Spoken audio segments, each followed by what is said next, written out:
Continuando, vamos falar sobre o modo de ação gênica. A gente na outra parte falou sobre o modo de ação gênica do tipo aditivo. Então a gente verificou que no modo de ação gênica do tipo aditivo, o comportamento do indivíduo heterozigoto é exatamente igual à média entre os homozigotos e que o diferencial também desse modo de ação gênica do tipo aditivo é que para cada genótipo eu tenho um fenótipo correspondente. Então, no processo de seleção, você conseguir identificar, baseado no fenótipo, o genótipo que o indivíduo possui, esse é um facilitador do processo seletivo, porque basta você escolher os indivíduos mais produtivos que automaticamente você também estaria selecionando a melhor composição genética.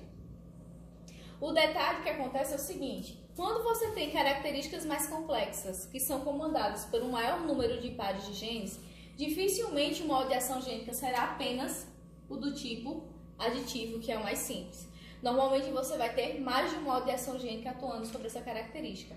E quais modos de ação gênica são esses? Ou a ação gênica do tipo não aditivo, ou a ação gênica do tipo de epistasia. A ação gênica do tipo não aditivo, ela é considerada, ela se diferencia do efeito de epistasia baseado em onde está ocorrendo o efeito de interação, tá? Então, no caso da ação gênica do tipo não aditiva, a gente considera a interação, ela é considerada como interação do tipo alélica, ou seja, quando o alelo interfere na ação do outro. Já na epistasia, a interação que ocorre, que também é uma interação de não permissão de expressão de uma determinada característica, então essa não expressão ela ocorre na epistasia de forma não alélica. O que é que isso significa? Aqui você tem um impedimento da atuação de um alelo em relação ao outro e aqui você tem um impedimento da ação de um gene em relação ao outro. Então aqui, não alélica significa que é entre séries alélicas diferentes de um gene atuando sobre outro e a alélica é dentro da mesma série alélica. Então a diferença básica é onde está ocorrendo a interação, mas o efeito acaba sendo o mesmo, certo? Que é de interrupção ou não permissão que o outro alelo, um alelo se sobrepõe ao outro ou um gene se sobrepõe à ação do outro. No caso da epistasia, um gene se sobrepondo ao outro, ou seja, o gene presente em outra série alélica interferindo naquele que seria o responsável pela característica. Na ação não aditiva, é um alelo impedindo que o outro se expresse. Então vamos focar primeiramente na ação gênica do tipo não aditiva, que é uma interação do tipo alélica. Então o que acontece? Na ação gênica do tipo não aditiva, onde você tem um alelo se sobrepondo ao outro, é quando a gente vai verificar os efeitos de dominância. E a dominância, a gente divide ela em três tipos. A dominância, deixa eu pegar aqui. A dominância completa, a dominância parcial ou incompleta, e os casos de superdominância.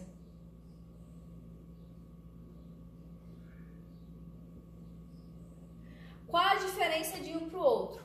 Do mesmo jeito que a gente na ação gênica do tipo aditiva, para poder saber se era aditiva, a gente olhava para o comportamento do indivíduo heterozigoto, no caso da dominância da interação gênica, da ação gênica não aditiva, a gente também vai observar o comportamento do indivíduo heterozigoto. Na dominância completa, como o próprio nome já diz, um alelo vai ser completamente impedido de se expressar quando o outro estiver presente. Então, eu tenho azão-azão e azão-azinho se comportando da mesma forma, ou seja, eles são iguais fenotipicamente, apesar de serem diferentes do ponto de vista genético. E você vai ter isolado o azinho-azinho. Nesse caso aqui, a gente tem o quê? Dois genótipos, mas que vão resultar em apenas um fenótipo, e o azinho-azinho sendo outro fenótipo separado. Então, por via de regra, a gente tem aqui, ó, só azão-azão ou azão-azinho, e aqui o azinho-azinho isolado. Então, você tem dois fenótipos mais três fenótipos diferentes.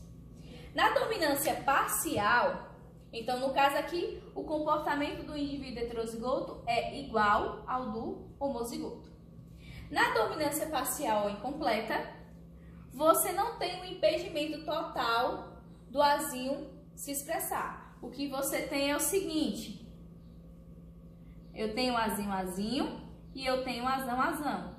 E eu tenho de forma intermediária, então preste atenção que não é de forma média, mas sim intermediária, o comportamento do indivíduo heterozigoto. Esse valor intermediário tanto pode estar mais próximo de azão, como pode se aproximar do azinho. Mas não estando dentro da média e você tendo 3 fenótipos e 3 genótipos, sendo o fenótipo heterozigoto, o genótipo heterozigoto resultando em um fenótipo intermediário, então você tem ação gênica não aditiva do tipo dominância parcial ou incompleta. A última situação dos efeitos de dominância é o efeito de superdominância. O que é que acontece na superdominância? Azinho, azão e azão. Nessa situação aqui de superdominância, o indivíduo heterozigoto, ele se sobrepõe, ele é maior do que os indivíduos homozigotos. Então, o comportamento fenotípico do indivíduo heterozigoto supera o comportamento dos dois homozigotos, certo? Em situações reais de avaliação, normalmente algumas características ligadas à adaptabilidade genética, à capacidade de sobrevivência dos animais, elas tendem a ser bem maiores quando a gente trabalha ou quando a gente está diante de indivíduos heterozigotos quando comparado com indivíduos homozigotos, certo? Então, a explicação porque às vezes você tem um animal cruzado, que é um animal que tem maior nível de heterozigose, quando comparado com as vantagens de você utilizar um animal puro, é porque é exatamente explicado devido aos efeitos de dominância, ou seja, quando a característica que você está querendo melhorar, você está trabalhando só a fração de dominância, você tem indivíduos heterozigotos, acaba sendo vantajoso. Porque se a dominância é completa, o indivíduo heterozigoto é igual ao homozigoto. Se é na superdominância, o indivíduo heterozigoto supera o valor do homozigoto. Então, o detalhe que acontece é o seguinte. Então, significa que se a característica tem ação de dominância, isso é sempre bom? Nem sempre. Por quê? Porque quando a característica sofre ação gênica do tipo não aditivo, o processo de seleção ele é mais difícil. Por quê? Se o indivíduo é azão e azinho e eles vão ter o mesmo comportamento, eu posso selecionar indivíduos heterozigotos achando que eles são azão. E o que é que vai acontecer? Se eu pego indivíduos que eu selecionei errado, achando que eram azão, e eles são heterozigotos, e eles se acasalam entre si, de uma geração para outra eu tenho 25% do surgimento, da probabilidade de surgimento de indivíduos azão, 50% de probabilidade do aparecimento de indivíduos azinho e 25% da probabilidade do aparecimento de indivíduos azinho. Se eu tivesse no modo de ação gênica do tipo aditiva, esse tipo de erro não aconteceria, porque bastaria só pegar os indivíduos azão, porque eu teria um fenótipo correspondente. Então, o que é que aconteceria? Se a ação gênica fosse aditiva, eu pegasse azão só produtivo com mais produtivo, 100% seria o quê? Indivíduos mais produtivos. Só que se a característica sofre ação gênica do tipo não aditiva de dominância completa, eu posso selecionar indivíduos heterozigotos achando que eu estou selecionando indivíduos homozigotos dominantes. E de uma geração para outra eu tenho uma perda em função do quê? Do aparecimento desses indivíduos aqui. Porque aqui não há perda. Porque se a ação gênica é do tipo aditivo de dominância, não aditiva de dominância completa, esses indivíduos eles têm o mesmo comportamento.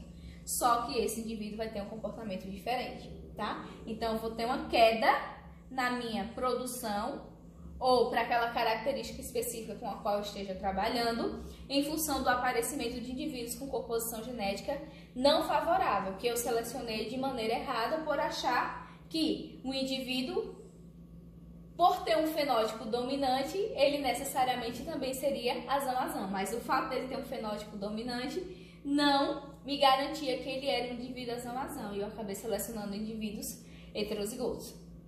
Tá? Então, de maneira resumida, existirá também a possibilidade de eu fazer... Isso aqui eu estou falando da dominância completa. Na superdominância, onde o heterozigoto é superior ao homozigoto dominante. Então, na superdominância, as possibilidades de erro eles são maiores ainda, porque se eu foco no fenótipo superior, ele sempre será o quê? Heterozigoto. Então, toda vez que eu pegar um indivíduo superior, ele vai ser superior por ser heterozigoto. E sempre de uma geração para outra, sempre existirá a possibilidade do aparecimento de indivíduos azinho-azinho na ordem de 25%. Então, tudo isso atrapalha o meu processo seletivo. Agora, imagine que eu estou falando de apenas um par de alelos. Imagine se eu estivesse trabalhando com 2 pares de alelos. Então, azão-azão, bezão-bezão fosse o indivíduo ideal, certo? A composição genética é ideal. Mas, essa característica sofre ação de dominância.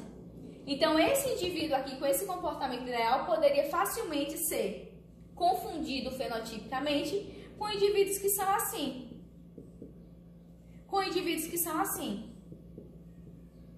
Com indivíduos que são assim. Certo? Então, eu posso promover maiores confundimentos na hora de fazer seleção.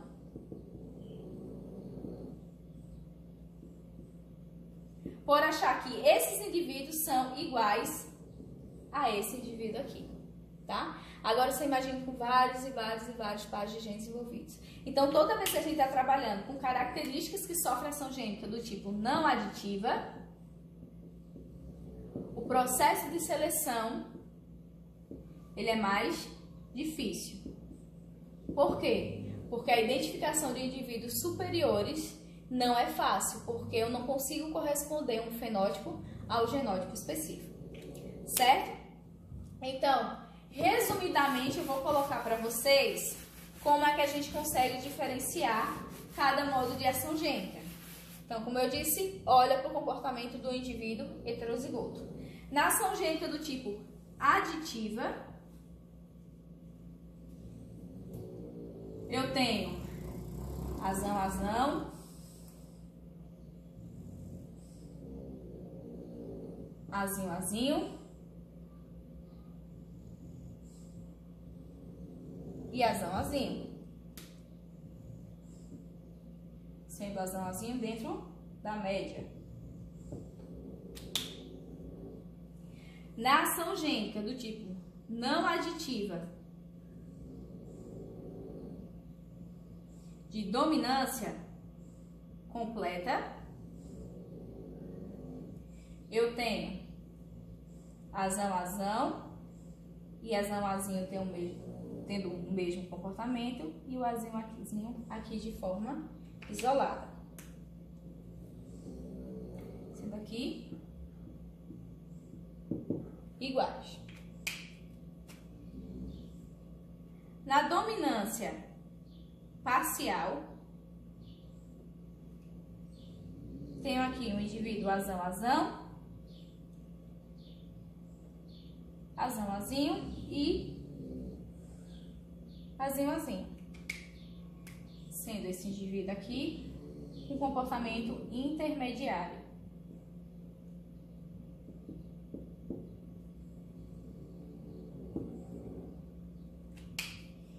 E na superdominância, eu tenho um indivíduo azão-azinho,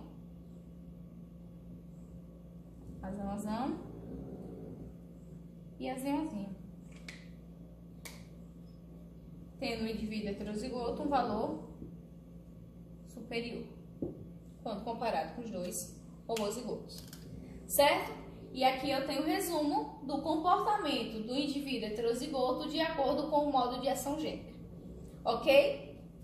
E na epistasia? Na epistasia, gente, de maneira bem simples, como como eu falei para vocês, é uma interação do tipo não alérico. Então, é um gene presente em outro local, certo? Gene de outra série alérica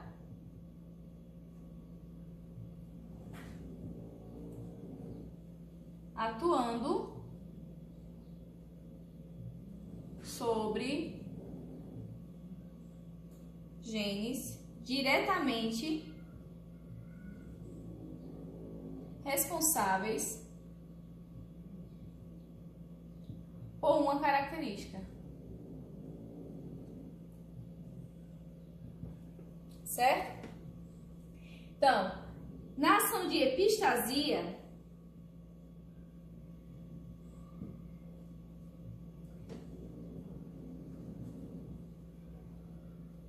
você vai ter uma interação de impedimento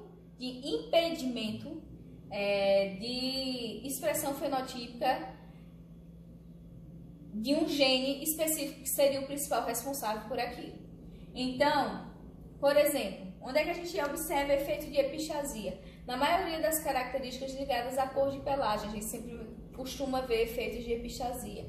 A epistasia na cor de pelagem do labrador, por exemplo, tá? Então, em relação à epistasia, o que a gente precisa saber de forma teórica é que o gene que promove a ação epistática é chamado de gene epistático, tá? E o gene que recebe a ação, ou seja, que sofre a ação de epistasia, é chamado de gene hipostático.